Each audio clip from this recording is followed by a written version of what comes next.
हा जो एकावरती एक रचना केली जाते,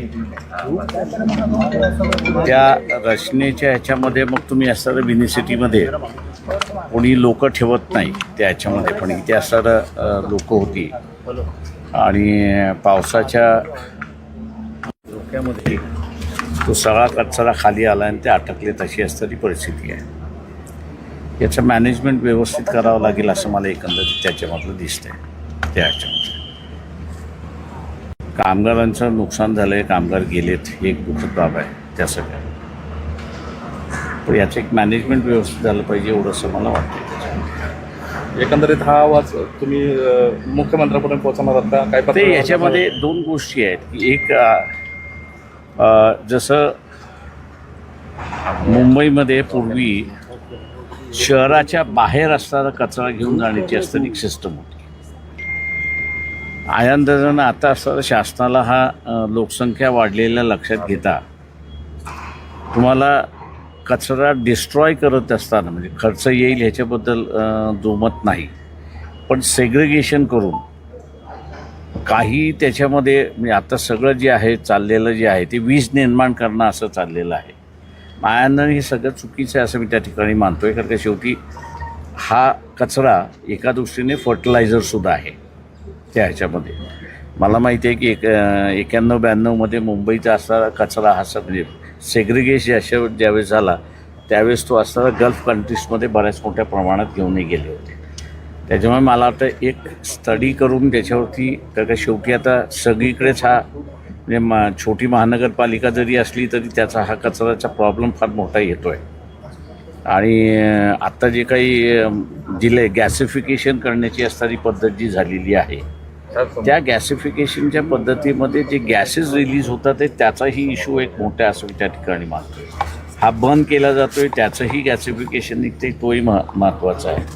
त्याच्यामुळे पूर्ण ज्याला आपण म्हणतो की सोल्युशन, ह्याला सोल्युशन जे आहे ते सोल्युशन तुम्हाला असं देणं ह्याच्यातलं महत्त्वाचं आहे. आणि याच्यामध्ये एक तुम्हाला म्हणजे मुख्यमंत्र्यांनी मागेही लिहिलं होतं, मागेही बोललो होतं मी त्याच्यामध्ये की तुम्हाला जोपर्यंत एक्सपर्ट कमिटी करता येत नाही आणि त्याचं तोपर्यंत मला वाटतं हे जुन्या पद्धतीनेच डिस्ट्रॉय करणं यालाच तुम्हाला महत्त्व द्यावं लागेल.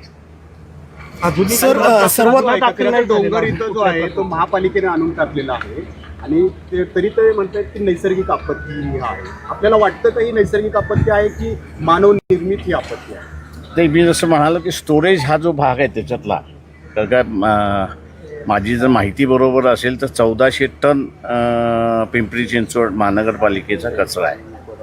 आता तेवढं तुम्हाला असताना पहिल्यांदा स्टोरेज करण्यासाठी जागा आणि कामगार आणि याचं तुम्हाला असताना लांब ठेवावं लागतं, हे मला त्याच्यातलं माहिती आहे. त्याच्यामुळे कामगार आणि ढिगारा हा दोन वेगवेगळ्या ठिकाणी असला पाहिजे. महानगरपालिकेने स्वतःच्या जागा विकत घेतल्या पाहिजेत ग्रामीण भाग लागून असणाऱ्या इलाक्यामध्ये, आणि तिथे लोकवस्ती नसणार हे तुम्ही बघितलं पाहिजे का. काय माझा अनुभव मी सांगतो की 91मध्ये मी असणारं सुट्टणकर मुंबई कमिशनर होते आणि मी त्यांना म्हटलं तर माझ्याबरोबर गाडीत चला, मीच गाडी चालवली आणि देवनाचं जे डम्पिंग ग्राउंड होतं त्या देवनाच्या डम्पिंग ग्राउंडमध्ये आम्ही गेलो. 4 मिनिटानंतर गाडी अख्खी आमची माशांनी भरली होती वेगवेगळ्या ह्याच्यामध्ये. ते म्हटलं गाडी चालवणार कशी? म्हटलं ब्लाइंडली चालवणार. म्हटलं हा तुमचा ड्रायव्हर चालवतो आहे ब्लाइंडली गाडी आता. त्याच्यामुळे या सगळ्या कचऱ्यामध्ये फार अभ्यास करून तुम्हाला असतात ते डिस्ट्रॉय करावं लागतं. मी असं म्हणेन की त्यावेळेस मुंबई कॉर्पोरेशनने एक अभ्यास कमिटी केली आणि त्याचा आता डिस्ट्रक्शन जे आहे ते व्यवस्थित चालले, मी एवढं म्हणेन त्याच्यामध्ये. तसं इथल्याच महानगरपालिकेने केलं पाहिजे. सर, जमिनीपासून 80 फुटांपेक्षा मोठा डोंगर हा सपोर्ट कचऱ्याचा उभा राहिला आहे आणि त्याच्या शेजारीच महानगरपालिका बिल्डिंग बांधायला परवानगी देतेच कशी?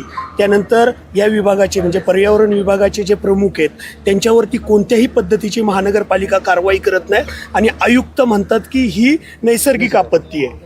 ते बिल्डिंग तिथे येत नाही एवढं मी तुम्हाला सांगतो. कचऱ्याच्या बाजूला बिल्डिंग येत नाही याचं कारण की त्याचं गॅसिफिकेशन जे आहे हे ह्युमन हेल्थसाठी उपयोगात नाही आहे आणि म्हणून तिथे बंद केलेले आहे. त्याच्या तो बंद केलेला अशी असताना परिस्थिती आहे. सर, वंचित बहुजन आघाडीच्या या बाबतीत आता काय भूमिका असणार इथून पुढे आणि कशा पद्धतीने याला न्याय ते देण्यात पहिल्यांदा असणारं जे कुटुंब आहे त्याला न्याय कसं मिळेल हे आम्ही बघू. दुसरं जे आहे ते मुख्यमंत्र्याकडे बसून हा घनकचरा व्यवस्था जो आहे तो मला वाटतं गॅसिफिकेशन करून जी पद्धत आलेली आहे या सगळ्या ह्याच्यामध्ये, त्याला मला वाटतं कुठेतरी असणारं तुम्हाला वेगळा मार्ग काढला पाहिजे असं मला त्याच्यामध्ये वाटते. याच्या कोणावरती गुन्हे दाखल करण्याची आपण मागणी करणार आहात का? काय कारवाई? ते कॉन्ट्रॅक्टर गुन्हेगार आहेच याच्यामध्ये, त्या कॉन्ट्रॅक्टरवरती गुन्हे दाखल होणारच. मग हे बिल्डिंग बांधायला ज्यांनी परवानगी दिली ते महानगरपालिकेचे कर्मचारी अधिकारी ती येणार का? त्यांनी असं एन्व्हायरमेंटच्या ह्याच्यामध्ये तुम्ही हे जेव्हा ठेवता तेव्हा तुम्हाला तिथे माणसं राहतील अशी व्यवस्था नाही आहे. आयुक्त मात्र त्यांच्यावरती कोणतीही कारवाई करण्यास तयार नाहीये. वेळ द्या, माझं म्हणणं वेळ द्या, मग त्याच्यामध्ये होईल. सर, सगळ्यात महत्त्वाचा प्रश्न हा आहे की राज्याचं अधिवेशन चाललंय या घटनेला, तिथे काही या संदर्भात तुम्हाला असं वाटतं की विरोधी पक्ष जिवंत आहे? अगदी त्या संदर्भात ते म्हणूनच म्हटलं इथे असणारा अजिबात विरोधी पक्ष जिवंत नाही आहे, तो मृत्यू अवस्थेत आहे. त्याचं फक्त देऊन असणारं तुम्ही दफनविधी करा, याच्या पलीकडे दुसरं काय राहिलेलं नाही. इथे जे नातेवाईक आहेत त्यांचं म्हणणं आहे की अतिशय पोकळी जी आहे सगळी यंत्रणा लागलेली आहे, केवळ 3 लाखो टन कचरा काढायला केवळ 3 पोकळ्या आहेत. हे युद्ध पातळीवर होऊ शकतं. हे युद्ध पातळीवरती केलं पाहिजे होतं. बायांना आतापर्यंत बॉडीज काढल्या पाहिजे होत्या त्या सगळ्या ह्याच्यामध्ये. कारण का आणि आता माझ्यानंतर जमिनीच्या खाली माणूस जिवंत आहे की नाही आहे ते इन्स्ट्रुमेंटनी कळतं. मी आता अधिकाऱ्यांनाही म्हणालो की म्हटलं होतं असेल जिवंत तुम्ही सांगा आहे, नसेल तर तसं त्यांच्या नातेवाईकांना म्हटलं कळवा तुम्ही. महानगरपालिकेने रात्रीत कुदळवाडी साफ केली, मात्र इथला कचरा साफ करण्यासाठी किंवा कचरा उचलण्यासाठी महानगरपालिका सर्वतोपरी प्रयत्न करताना तो दिसतोच आहे आता सगळ्यांना.